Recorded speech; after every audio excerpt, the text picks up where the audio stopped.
vamos ler Êxodo, capítulo 9, a partir do versículo 8. Nós chegamos à sexta e à sétima pragas. Eu me lembro que eu inaugurei a primeira e a segunda, domingo passado, foi o presbítero Diego que deu continuidade, e assim nós vamos até que um dia vai chegar o sermão da 10ª praga, que é a mais intensa de todas. Deus enviou essas pragas como sinal vivo de que ele era Deus todo-poderoso e que não fazia a mínima diferença para Deus se havia outros deuses adorados no Egito. Ele é Deus e cada vez ele ia aumentando a intensidade dessas pragas, que muitas vezes chamamos de sinal também, de sinais também. Não havia poder no Egito capaz de fazer frente ao poder de Deus, assim como hoje não há qualquer poder, porque todo poder é subsidiário do poder de Deus. Não há poder que não seja por ele permitido. Se você veio à EBD, você escutou algo parecido com isso. Mas essa é a verdade que está na Escritura e aquela que nós podemos verificar no nosso dia a dia. O padrão de confissão e de endurecimento do coração de Faraó revela que o autor sagrado queria demonstrar, destacar que Deus é totalmente soberano em toda a criação e sobre todas as coisas.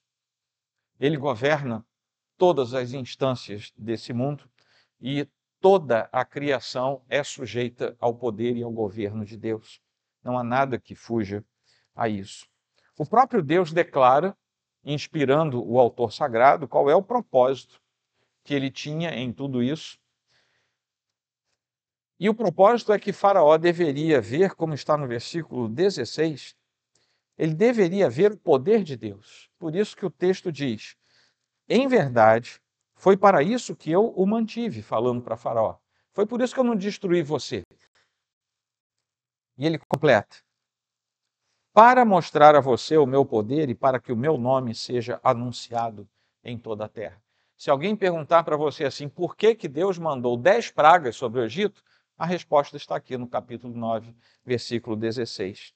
Para mostrar o poder de Deus e para que o nome de Deus seja anunciado em toda a terra. É para isso. O próprio Deus manda que se escreva, que se registre aqui. Lá no livro de Provérbios, capítulo 27, versículo 22, nós vamos ler assim: mesmo que você moesse o insensato, como se soca o cereal num pilão, a tolice não se afastaria dele. Eu não sei se você já viu um pilão, né? Um pilão, você bota ali o cereal que você quer e você vem com uma peça de madeira arredondada na ponta e você começa a socar o cereal ali dentro. Aquilo faz com que se desprendam, por exemplo, as partes externas, no caso do arroz, no caso do trigo. Aí você tem que saber para também não estragar tudo. Mas também serve para moer, para triturar. E o livro de Provérbios diz, mesmo que você pegasse o insensato, pusesse dentro de um pilão e ficasse batendo nele, ele não deixaria de ser tolo. A tolice não se afastaria dele. Salomão tinha uma grande experiência com pessoas tolas. Talvez você conheça algumas. Eu espero que você não seja uma delas. Mas nós carregamos alguma coisa de tolice no nosso coração. Faz parte do pecado. Mas Salomão era sábio e ele percebeu que inúmeras vezes o insensato chega a ser esmagado pelas coisas da vida, às vezes esmagado pelas ações do próprio Deus, mas ele não deixa de ser insensato. Ele não deixa de ser tolo, a menos que alguma coisa de fora para dentro aconteça, e nós sabemos que isso é a ação de Deus no coração do tolo. Bom, quando antigos rabinos judeus liam esse provérbio de Salomão, que eu acabei de ler para vocês, eles imediatamente fazem conexão com o Faraó. Isso é registrado em alguns textos rabínicos. E eles consideram que Faraó foi o maior tolo de toda a história. Particularmente o Faraó. Vocês sabem que Faraó é um título, não é o nome dele, né? Mas Faraó, esse aqui particularmente, no tempo em que sofria as imposições de Deus e mesmo assim endurecia o seu coração, vejam bem, Há textos que dizem que Deus endurecia o coração dele, mas há textos que dizem que ele próprio endurecia o seu coração. Então era uma ação que partia também dele. A cada praga, o pilão socava na cabeça de Faraó. Ia aumentando, a intensidade ia aumentando. Agora, por exemplo, nós lemos a 7ª praga, uma coisa horrorosa. Estava sobre ele, porque, vejam, as pragas não tocavam apenas os seus súditos. As pragas chegavam até Faraó. As rãs foram parar na cama de Faraó, na panela de Faraó, não sei mais aonde, nos bens de Faraó. Os piolhos foram parar na cabeça real de Faraó. Ele também sofria as penalidades dos sinais das pragas, mas esses antigos rabinos entendiam que se você esmagar e castigar o insensato com os golpes de aflições e pragas, e você lhe der alívio ao levantar o pilão do almofariz, o nome daquilo onde a gente bate almofariz, exatamente por ele ser tolo e insensato, por causa da sua insensatez, ele não abandonará, porque ele se esquece de todas as pragas. O que eles queriam dizer é o seguinte: ele está apanhando, mas se você der um pouco de refrigério, ele esquece do que aconteceu e volta às velhas práticas da sua tolice. E nesse trecho aqui, mais uma vez, Deus demonstra o seu poder soberano, absolutamente soberano, incomparável em toda a criação. E ele está dizendo para Faraó: eu vou bater mais uma vez com um pilão. Vamos ver se agora você acorda. E no final do trecho que eu li, está lá escrito que ele voltou a pecar, endureceu o coração e voltou a ser o tolo que sempre foi. No primeiro trecho que nós lemos, que vai do versículo 8 até o 12, nós vemos a 6ª praga, que é a praga das úlceras. E às vezes você fica se perguntando que úlceras eram essas. Nós temos doenças no Antigo Testamento que não encontram uma tradução perfeita para uma língua moderna. Mas essas úlceras são usadas, inclusive, em outros textos bíblicos, quando Deus diz, olha, se vocês não me seguirem, eu vou mandar o crestamento sobre vocês, é a mesma palavra. Eu vou mandar úlceras sobre vocês, é a mesma palavra. O que nós temos aqui, alguns eruditos dizem, é que essas úlceras eram uma espécie de furúnculo, de pústula, que se espalhava pelo corpo da pessoa e ela ficava imunda, no caso da lei levítica. Ela era uma pessoa considerada imunda, porque aquilo era transmissível, aquilo era contagioso.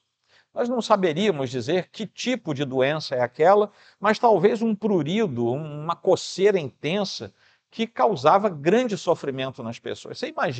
Vocês imaginem uma nação inteira sendo acometida de uma hora para outra com doença contagiosa, altamente fétida, altamente feia, e o próprio monarca, Faraó, está lá. Os magos, coitados, que Faraó chamava, venham aqui imitar o que esses hebreus fazem, que eles não conseguiam mais, nessa altura do campeonato, fazer nada, a não ser estar ladeando Faraó, talvez ali num apoio moral, porque eles não conseguiam fazer mais nada, desde algumas pragas anteriores.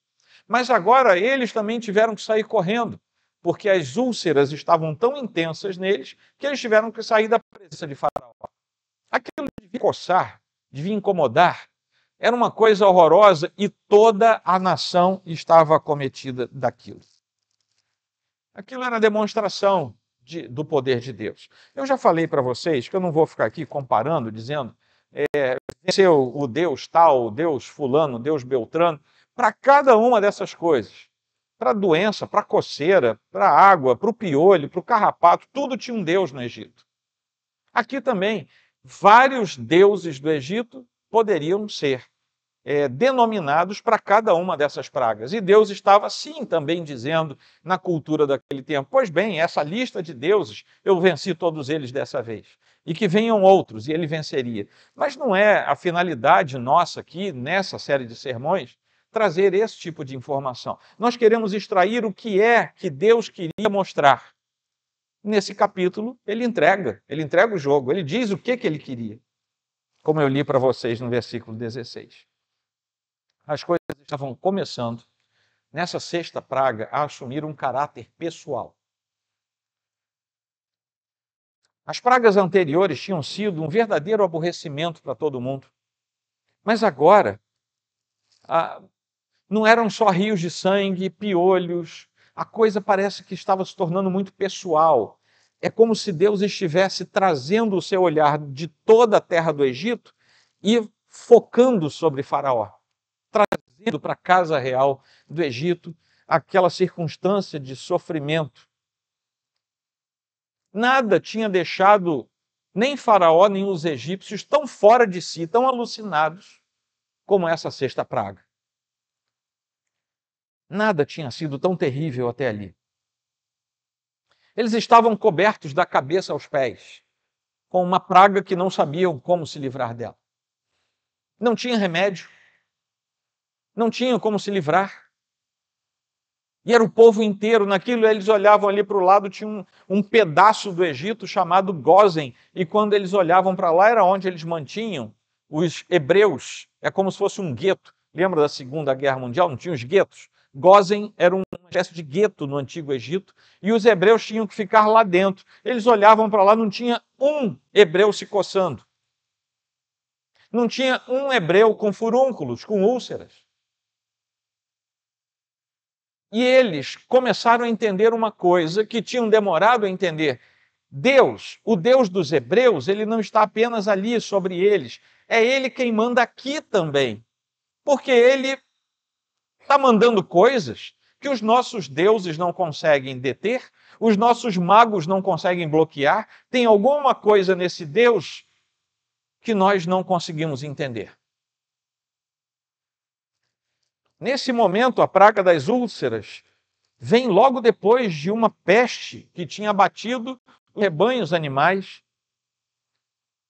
que já havia diferenciado: os animais dos hebreus não serão tocados, os animais de vocês serão tocados. Mas agora chegou neles: os hebreus não são tocados, mas vocês são tocados.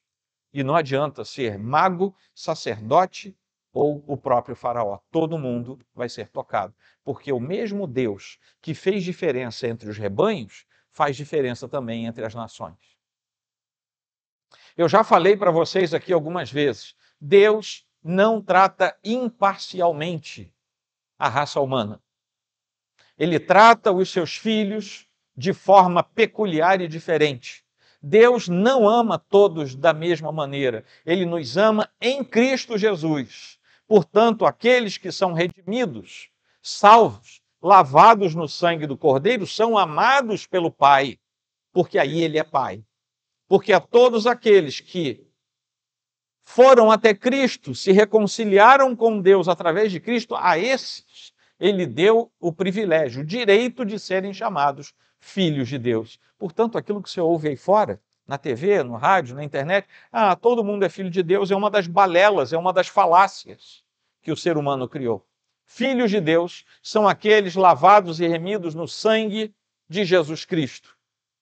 A esses o Pai ama, aos outros fica a ira de um Deus justo. João 3:36. Avançando, quando chegamos ao versículo 13, e daí até o final, nós estamos na sétima praga. O Senhor revelou que aqueles acontecimentos eram o cumprimento de um longo processo do seu plano eterno para usar a vida de Faraó com a finalidade clara de proclamar quem era ele, Deus. E ele faz isso, como eu falei para vocês, no versículo 16, para mostrar a você o meu poder e para que o meu nome seja anunciado em toda a terra. Veja bem, não é que seja anunciado no Egito, é que seja anunciado em toda a terra.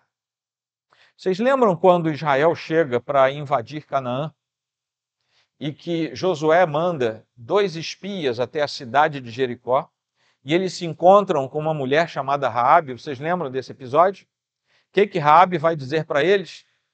O povo de Jericó está com a alma derretida porque ouviu dizer o que o Deus de vocês fez no Egito. A fama de Deus correu. Não ficou circunscrito ao Egito nem aquele episódio. Tempos se passaram e até hoje, até as pessoas do mundo que não têm nenhum compromisso com Deus já ouviram falar que um dia houve uma saída de um povo do Egito. Eles podem não acreditar no milagre de Deus, mas eles sabem que a história conta que uma vez Israel foi escravo e uma vez deixou de ser escravo. E isso aconteceu de modo espetacular. Mesmo que não se acredite no milagre de Deus, mas alguma coisa espetacular aconteceu. Em meio a trovões, raios e granizo, tudo o que havia no campo, animais, construções, plantas e gente, foi embora. Quem estava no campo morreu. Aquilo que estava no campo foi destruído. E as pessoas, que agora não sei se ainda se coçavam, ou se já tinha passado, né, totalmente, olham aquele negócio caindo, devia ser cada pedra razoável para matar tanta coisa assim. Aí eles olham para ali, tem um pedacinho de terra chamada Gósen. Ali não caía uma pedra. E eles mais uma vez dizem, tem alguma coisa estranha com aquele povo. Porque a gente está aqui, escondido, caindo cada pedregulho na nossa cabeça. Já estou vendo um monte de gente caída ali, morta, com a cabeça amassada. E ali do lado, os hebreus estão lá, sassaricando no meio da vida, sem fazer nada. Não tem um guarda-chuva de metal. E eis que nada cai na cabeça deles. As proporções disso eram inigualáveis. A Bíblia repete umas 2 vezes, pelo menos, se não me falha a memória, que desde que o Egito tinha se tornado uma nação, nunca tinha acontecido uma catástrofe daquela natureza. Para piorar a situação, quando Moisés ergue o seu bordão e pede ao Senhor que comece tudo aquilo, os egípcios certamente já tinham visto granizo cair. Brasileiros já viram granizo cair. Não é granito não, viu, gente? Senão não sobra nada. É granizo. O pessoal do Sul vê mais, o pessoal do interior de Minas vê muitas vezes. Existe um fenômeno atmosférico aí que forma bolas de gelo, pedaços de gelo e aquilo cai. Mas o problema é misturar gelo com fogo. Dá certo? Não dá certo. Mas o texto bíblico diz que caía granizo com fogo. Como é que Deus fez isso? Nós não sabemos. É mais uma das coisas que nós não temos explicação. Porque para um sujeito que abraça a teologia liberal, ele vai dizer, bom, naquele tempo houve uma confluência de nuvens e aconteceu não sei o quê, e acumula os limbos que chegou ali, jogou. Isso é natural. E o autor sagrado depois só registrou isso para enfatizar o poder do Deus que eles acreditavam ser o verdadeiro. E o teólogo liberal vai dizer, bom, não sei nem se ele existiu. Mas aí como é que esse infeliz do teólogo liberal vai justificar que um fenômeno natural jogou gelo e fogo juntos, da mesma nuvem? Nuvem cospe fogo em alguém? É Deus mostrando, quando eu faço o que eu quero. E eu faço para mostrar a vocês quem é o Deus que tem poder. E isso vai ter que ser espalhado em toda a terra. Faraó continuava com seu coração distante, porque versículo 12 e versículo 35. No 12 diz, o Senhor endureceu o coração de Faraó. No 35 diz, Faraó de coração endurecido. O Senhor endureceu, ele próprio tinha o coração endurecido. Numa alusão a outras passagens, esses 2 versículos aludem a outras passagens que mostram a soberania de Deus sobre a vontade humana, no entanto, sem anular a responsabilidade que cada um de nós carrega. Faraó também mantinha endurecido seu coração, como vemos desde o capítulo 4, versículo 21, quando Deus instrui Moisés e fala assim para ele, quando você voltar ao Egito, trate de fazer diante de Faraó todos os milagres que pus em sua mão, mas eu vou endurecer o coração de Faraó para que não deixe o povo ir. Por quê, gente? Porque isso no primeiro milagre. O povo sai, não se cumpriria o que Deus ordenou no versículo 16, que eu li para vocês hoje. Isso se repete quando nós lemos que depois de ver que as pragas já tinham cessado, ele tornou a pecar e endureceu o coração. Versículo 34. Só que foi exatamente nesta praga que pela primeira vez nós vemos o relato de que alguns dos oficiais de Faraó estavam temendo ao Senhor.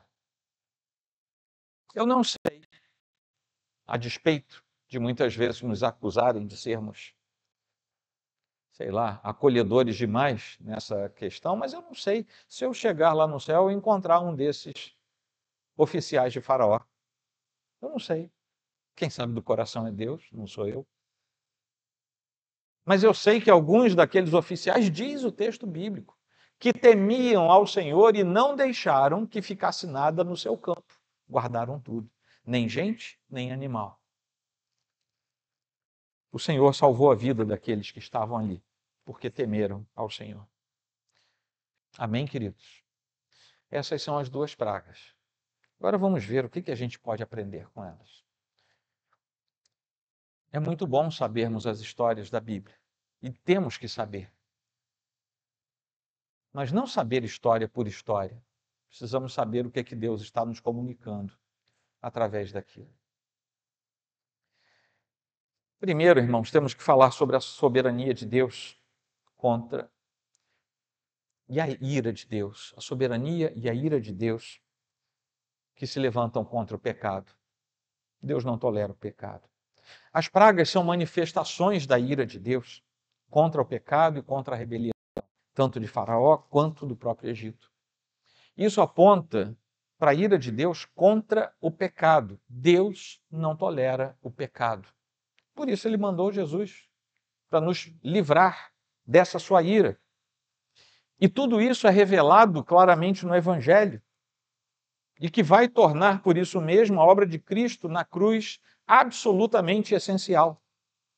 Se nós virmos o que diz Romanos 1,18, aliás, é a outra série que nós estamos pregando este ano, diz assim: a ira de Deus se revela do céu contra toda impiedade e injustiça dos seres humanos, que por meio da sua injustiça suprimem a verdade. Ao mesmo tempo, no mesmo livro de Paulo, escrevendo aos Romanos, ele vai dizer no capítulo 3, versículo 23, pois todos pecaram e carecem da glória de Deus. Nós estamos na mesma situação dos egípcios, até nos encontrarmos com Deus. Eu não sei da condição dos corações aqui. A Bíblia diz que até o nosso próprio nos engana, quanto mais dos outros. Eu não sei como é que está o seu coração, não sei como é que está a sua relação com Deus, não sei se você é lavado no sangue do Cordeiro, não sei se você é filho de Deus, e isso não tem nada a ver com você ser batizado nem membro de igreja. Você pode ser um membro de 30 anos de igreja e mesmo assim o seu coração estar longe.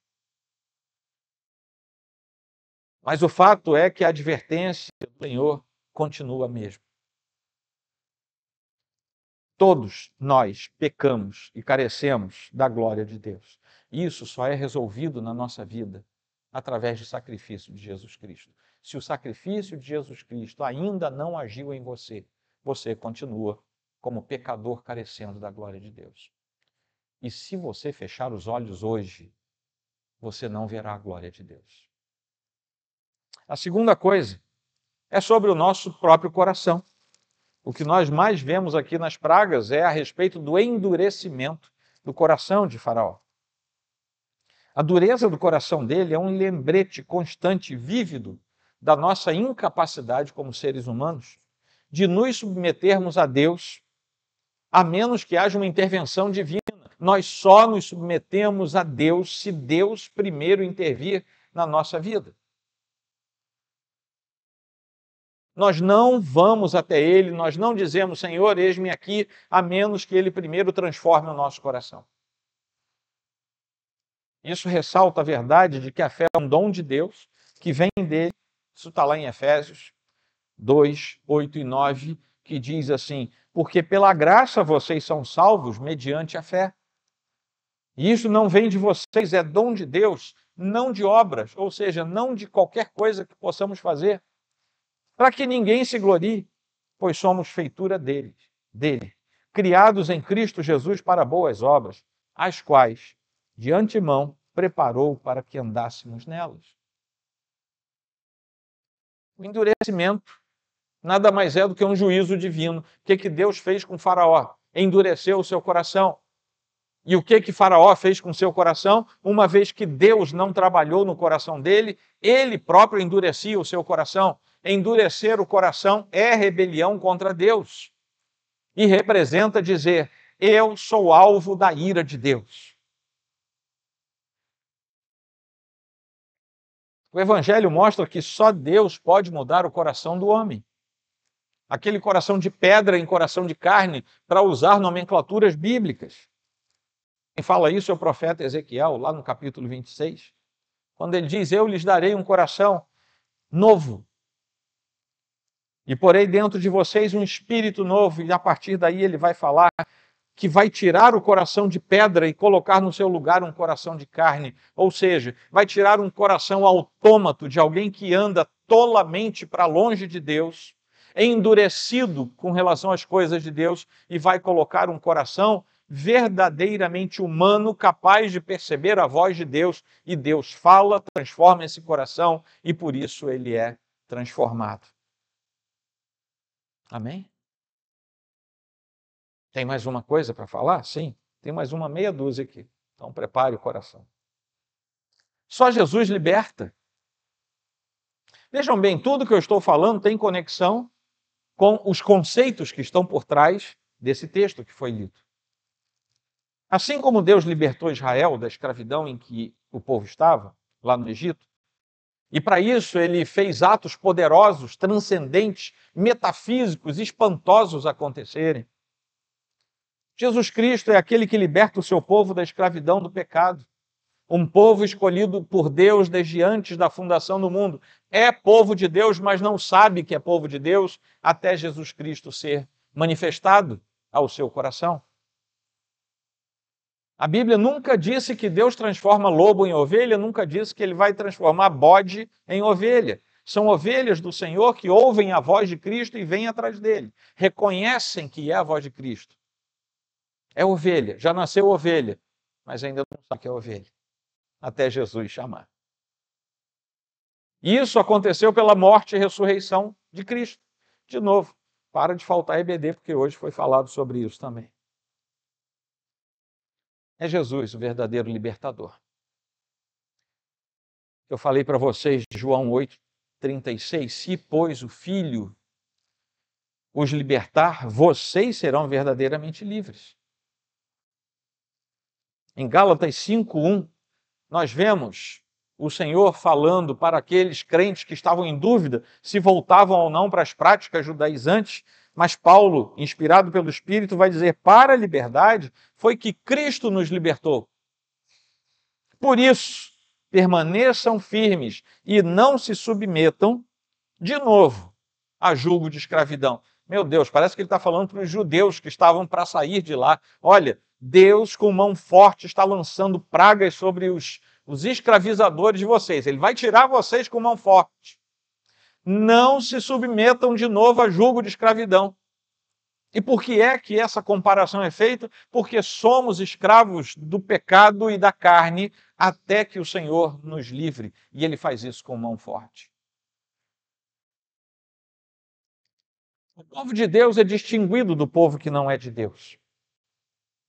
Isso ficou claro, tem ficado cada vez mais claro nas leituras e nos sermões que envolvem esses sinais. A preservação daquele pedacinho de terra e de quem estava lá, chamado Gósen, aponta para a graça de Deus em proteger o seu povo. No Evangelho, essa distinção deixa de ser geográfica. Quando chegamos ao Novo Testamento, essa distinção deixa de ser geográfica e passa a ser uma distinção espiritual. O que quer dizer que não faz nenhum sentido eu perguntar para qualquer pessoa hoje, mas graças a Deus estamos bem aqui, ainda temos liberdade de ir à igreja, ainda podemos comprar e carregar uma Bíblia, ter em casa, ainda podemos fazer coisas, mas há cristãos ao redor do mundo que não podem mais fazer isso. Hoje não é geográfico, hoje não necessariamente é físico, hoje está no âmbito espiritual. Corações livres pelo poder de Cristo são livres para a eternidade com Deus, mesmo que no intercurso desta terra, deste tempo natural, alguns dos nossos irmãos façam parte do que chamamos de igreja sofredora. Só nesse último mês, 200, arredondando o número, 200 irmãos quenianos de algumas igrejas evangélicas foram queimados vivos por serem cristãos como eu e você. E a gente, bordando as vestes dos santos. E a gente sem se importar com a alma perdida ali fora. Nossos irmãos, pelo simples fato de terem dito, sou filho de Deus e não abro mão disso, então tudo bem, mata e queima. Pior quando queima vivo, como foram esses irmãos.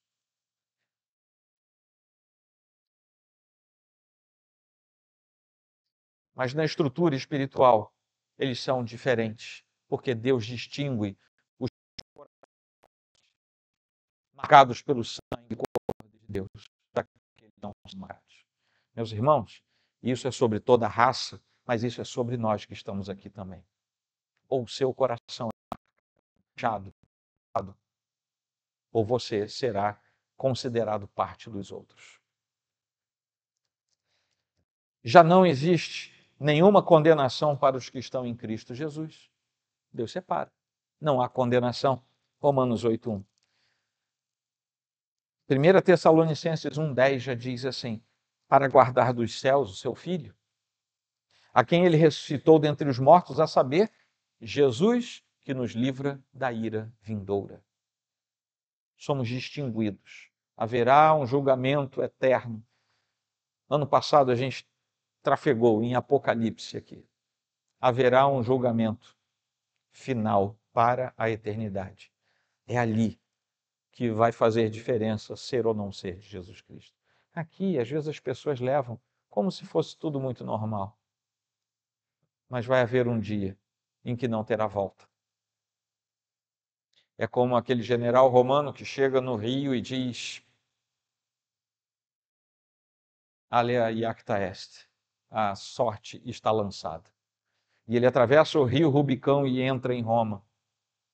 Ele vence, até que um dia ele próprio foi assassinado. Mas contra a advertência do imperador, ele entra, ele atravessa, e há determinadas coisas que nós atravessamos, linhas que nós cruzamos, que não há retorno. A linha da morte não permite retorno.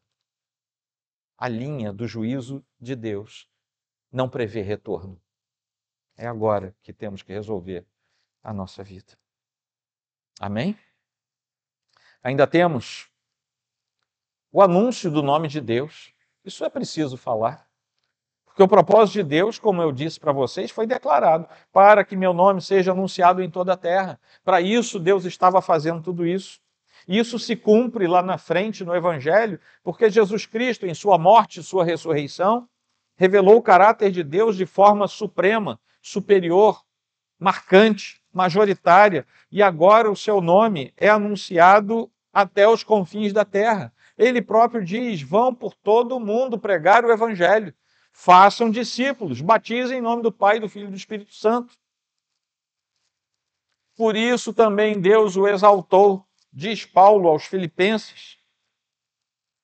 E depois o evangelista Mateus, no último capítulo, esse da grande comissão, nós podemos ler assim os dois versículos juntos. Por isso também Deus o exaltou sobremaneira e lhe deu o nome que está acima de todo nome, para que ao nome de Jesus se dobre todo o joelho, nos céus, na terra e debaixo da terra. E toda língua confesse que Jesus Cristo é Senhor, para a glória de Deus Pai. E aí nós emendamos nisso a grande comissão. É para isso que a igreja foi chamada, para ir por toda a terra e divulgar que Jesus Cristo recebeu todo o poder, toda a glória dada pelo Pai, por causa da sua obra consumada. Quem estiver com Jesus é como se estivesse lá na terra de Gósen. Não vai cair pedra de gelo com fogo na cabeça. No dia em que o Senhor chamar, o martelo já estará batido e nós vamos ouvir. Pode entrar, aproveite essa alegria eterna, esse gozo eterno na presença de Deus, ao passo que outros vão ouvir. Nunca ouvi falar de você. Vai para as trevas exteriores. Quando passarmos por lutas, e aqui eu já estou indo para o fim, lutas e provações, precisamos saber que Deus nos dará escape, a nós que somos os seus filhos. Mas prestem atenção, porque enquanto andamos, às vezes, pisamos um pouco para lá da linha. Eu assisti sabe esses pedacinhos de vídeo que o pessoal... Tinha um jogador do Chelsea, se não me falha a memória, não, foi do Real Madrid. A bola foi para cima da linha, vocês sabem que a bola só sai quando passa totalmente da linha. E ele ia pegar a bola, estava um pedacinho da bola ainda em cima da linha. Vocês viram isso? Alguém viu? Eu nem consegui assistir esse jogo, mas esse pedacinho ficou voltando, o pessoal divulgou. E o bandeirinha ficou avisando a ele, está na linha, está na linha. Ele foi lá e meteu a mão. O bandeirinha levantou a bandeira. E foi revertido, não como lateral, mas como falta. Ele pegou a bola com a mão. O que eu quero falar para vocês, isso foi um episódio de agora. O que eu quero falar para vocês é que o bandeirinha celeste está avisando, está avisando, está avisando e tem gente pegando a bola com a mão. Só que o dia que o apito vier, é para sempre.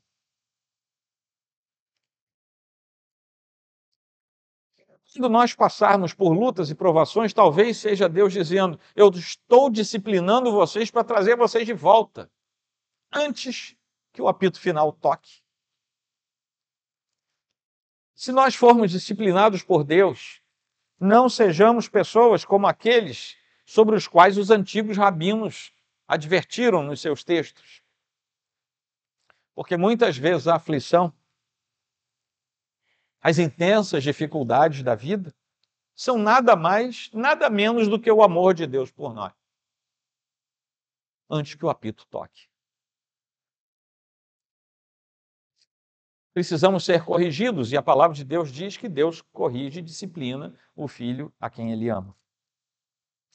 Não sejamos como aquele faraó insensato, que quando a coisa melhorava, ele voltava, pecava de novo e fazia tudo outra vez. Precisamos aprender. Diferentemente de Faraó, precisamos aprender. Quando formos aliviados, não vamos nos esquecer, essa é a palavra, esse é o verbo que o autor usa. Ele se esqueceu do que tinha acontecido e voltou a pecar. Não vamos nos esquecer da disciplina amorosa de Deus, porque antes sermos disciplinados aqui do que não termos a entrada na vida eterna. Não vou entrar aqui nas questões teológicas da soteriologia, apenas nas advertências que vemos na Escritura. Amém? Finalmente, o propósito universal de Deus. Passaram-se muitos séculos depois de haver o registro desse versículo 16. Aí Paulo vai dizer sobre este exato episódio, lá em Romanos 9, 16 e 17. Assim, pois, isto não depende de quem quer ou de quem corre, mas de Deus, que tem misericórdia. Porque a Escritura diz a Faraó, foi para isto mesmo que eu levantei, para mostrar em você o meu poder e para que o meu nome seja anunciado em toda a terra. Como é que começa o versículo 16? Não depende de quem quer ou de quem corre, mas de Deus, que tem misericórdia. É diante desse Deus que nós estamos hoje. E sabe o que está sendo derramado aqui neste lugar hoje? Misericórdia de Deus. Não depende de mim, não depende de você. Depende da misericórdia de Deus. E ela está sendo derramada aqui hoje. Amém, queridos? Vamos ficar de pé. Inclina sua fronte, por favor, vamos fazer uma breve oração.